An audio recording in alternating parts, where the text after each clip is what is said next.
Selamat siang, salam dan bahagia. Perkenalkan, di sini nama saya Elgi Tenansaditya Subakti, NIM 2022008146. Dan saya Maulana Muhammad Anazar dengan NIM 2022008139.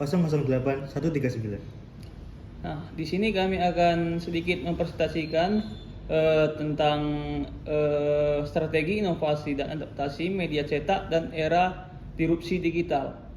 Di sini akan kami mempresentasikannya dan tujuan video kami di sini yaitu tujuan kami adalah menganalisis tentang disrupsi yang dihadapi media dan menawarkan strategi untuk membantu dalam beradaptasi di era media digital. Terus yang selanjutnya pengantar disrupsi. Di sini visual ilustrasi konsep disrupsi seperti transisi teknologi atau perubahan pasar. Yang pertama itu ada disrupsi adalah perubahan besar yang mengganggu cara kerja suatu industri. Hal ini sering disebabkan oleh kemajuan teknologi atau perubahan perilaku konsumen. Yang kedua, contoh nyata disrupsi adalah pergeseran dari media cetak seperti koran dan majalah ke media digital seperti portal berita online atau aplikasi seluler. Tren ini memaksa banyak perubahan media cetak untuk menutupi operasinya atau mengubah model bisnisnya. Selanjutnya adalah perusahaan yang kami pilih. Untuk analisis kasus berikut ini, kami memilih Kompas Gramedia atau Kompas, salah satu pemain utama di industri media cetak. Sebagai salah satu grup media terbesar di Indonesia, Kompas awalnya terkenal dengan surat kabar harian Kompas. Namun, mereka menghadapi penurunan pembaca cetak dan beralih ke platform digital seperti kompas.com dan aplikasi mobile. Untuk kondisi sebelum disrupsi, sebelum era digital, Kompas Gramedia mendominasi pasar dengan pendapatan utama dari iklan cetak dan langganan koran.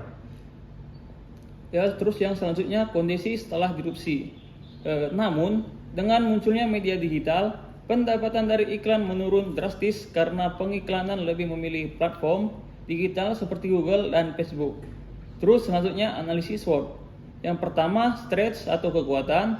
Yang pertama itu merek terpercaya di Indonesia. Yang kedua, jaringan di distribusi cetak dan digital yang luas. Yang ketiga, konten berita berkualitas. Yang keempat, investasi di platform digital seperti kompas.com. Terus yang selanjutnya kelemahan. Yang pertama itu biaya produksi cetak tinggi. Yang kedua, transformasi digital membutuhkan waktu dan biaya besar. Yang ketiga, ketergantungan pada iklan cetak yang menurun. Terus yang selanjutnya peluang. Yang pertama itu pertumbuhan pembaca digital. Yang kedua, format interaktif menarik audiens muda. Yang ketiga, kemitraan dengan platform digital besar.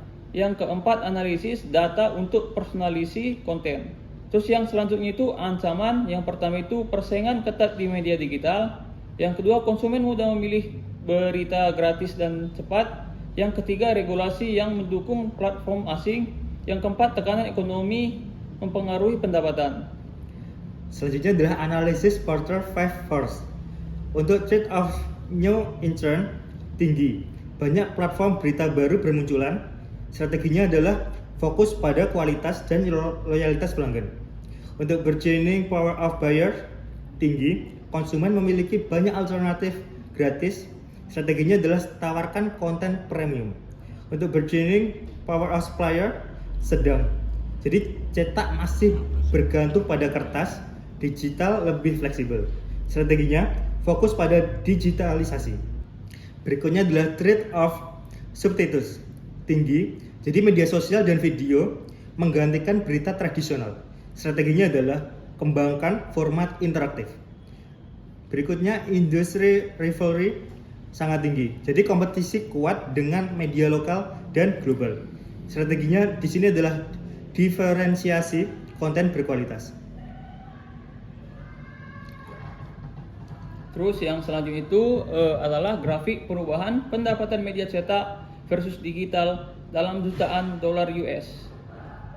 Yang di sini tahunnya itu 2018, media cetaknya itu 40.924, media digital 15.000.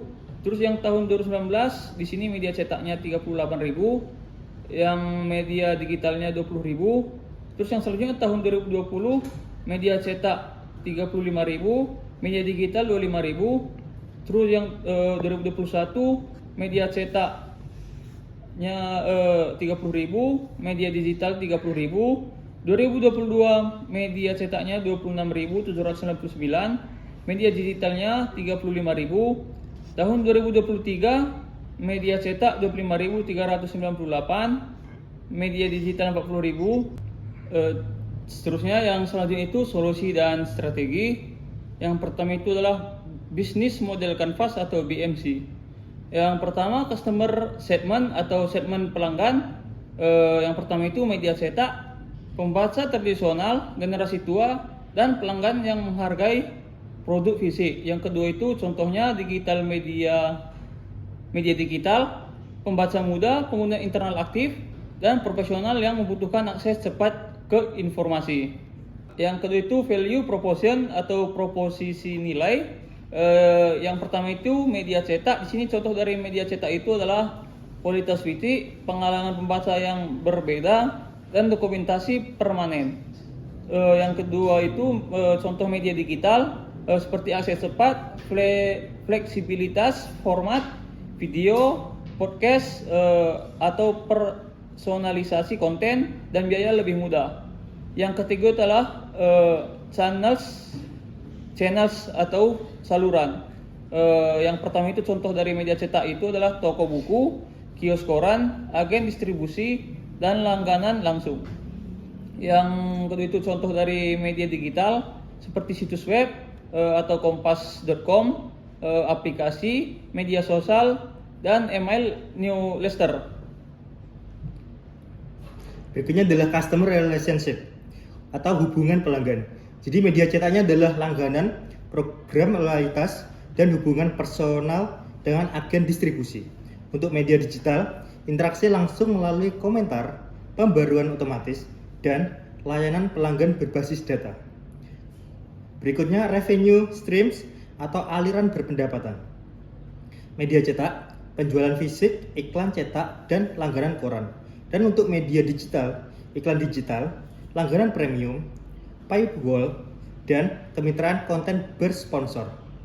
Berikutnya key research atau sumber daya utama. Media cetak, mesin cetak, kertas, tinta, dan tim distribusi. Untuk media digital, infrastruktur teknologi, tim pengembang, data pelanggan, dan creator konten. Berikutnya key activities atau aktivitas utama. Untuk media cetak, produksi cetak, distribusi fisik, dan penyusunan konten. Untuk media digital, pengelolaan situs web, produksi multimedia, optimasi SEO, dan analisis data. Berikutnya key partnership atau kemitraan utama. Untuk media cetak, penerbit kertas, agen distribusi, dan mitra percetakan. Untuk media digital, platform distribusi, di dalamnya adalah Google dan Facebook. Kemudian penyedia teknologi dan pengiklan digital. Yang terakhir adalah cost structure atau struktur biaya. Media cetak memiliki biaya produksi, dalamnya kertas dan tinta, distribusi, dan pemasaran fisik. Dan untuk media digital, biaya pengembangan teknologi, hosting, pemasaran digital, dan pelatihan staff. Dan yang selanjutnya itu langkah implementasi. Di sini langkah pertama adalah menginvestasikan teknologi, melatih staff untuk platform digital, dan memanfaatkan data analitik untuk memahami perilaku audiens. Terus yang selanjutnya adalah manfaat. Strategi ini memungkinkan perusahaan tetap relevan, meningkatkan keterlibatan konsumen, dan membuka aliran pendapatan baru. Dan kesimpulannya itu adalah media cetak harus bertransformasi menjadi media digital agar tetap kompetitif. Kami merekomendasikan penerapan strategi digital untuk berfokus pada diversifikasi produk, kolaborasi, dan monetisasikan konten.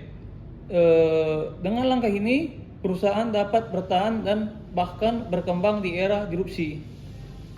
Demikian presentasi dari kami. Kami mengucapkan terima kasih atas perhatian yang diberikan. Dan kami juga memohon maaf apabila terdapat kesalahan kata atau kekeliruan selama penyampaian. Kami sangat terbuka untuk menerima kritik dan saran guna perbaikan di masa mendatang. Terima kasih dan sampai jumpa. Salam dan bahagia.